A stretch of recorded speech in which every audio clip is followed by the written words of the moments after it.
शिक्षक दिवस पर गुरु रामकुमार की अनोखी कहानी। आज शिक्षक दिवस है। वैसे तो हमारी भारतीय सभ्यता व संस्कृति में गुरु व शिष्य का पवित्र रिश्ता सदियों से है, जहाँ ये दोहा कहा जाता है, गुरु गोविंद दो खड़े काके लागू पाए बलिहारी गुरु आपने गोविंद दियो बताए। जहाँ भगवान से भी ज्यादा गुरु को ऊपर बताया गया है, क्योंकि ईश्वर तक जाने का रास्ता गुरु ही बताता है। एकलव्य और द्रोणाचार्य की कथा हम सबको विदित है। उसने गुरु दक्षिणा देने के लिए अपने दाएं हाथ की अंगूठा भी दे दिया था, जबकि उसने गुरु की प्रतिमूर्ति बनाकर धनुर्विद्या में महारत हासिल की थी। लेकिन आज भौतिकता के युग में इस अपवाद स्वरूप को छोड़कर गुरु शिष्य का रिश्ता भी बदल गया है। ना पहले जैसे गुरु रहे ना शिष्य।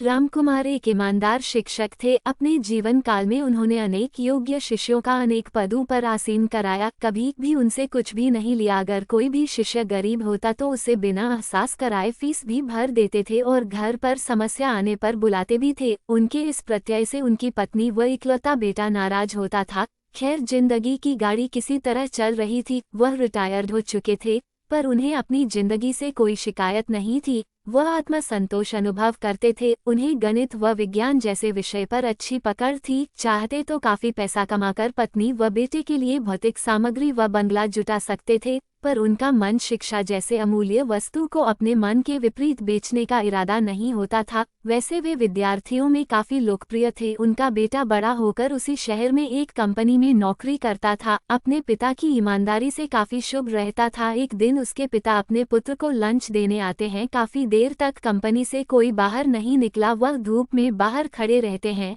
मीटिंग चल रही थी। मीटिंग खत्म होने के बाद मालिक के साथ सभी ऑफिस के लोग बाहर आते हैं। अचानक जो होना था वह सब आश्चर्यचकित रह गए। कंपनी मालिक ने अपने शिक्षक यानी रामकुमार के पैर छूकर कहा कि इन्हें सादर अंदर केबिन में लाओ। रामकुमार अब भी उसे नहीं पहचान पाए। तब कंपनी मालिक ने बताया कि मैं वही गरीब विद्यार्थी हूँ जिसकी आपने फीस भरकर मार्गदर्शन किया था। आ गया, फिर मैं पढ़ाई के लिए विदेश चला गया। रामकुमार के पुत्र को बुलाया, उससे पूछा तुम्हारी शादी हो गई? उसने बताया कि मकान व छोटी नौकरी शादी नहीं हो पा रही है।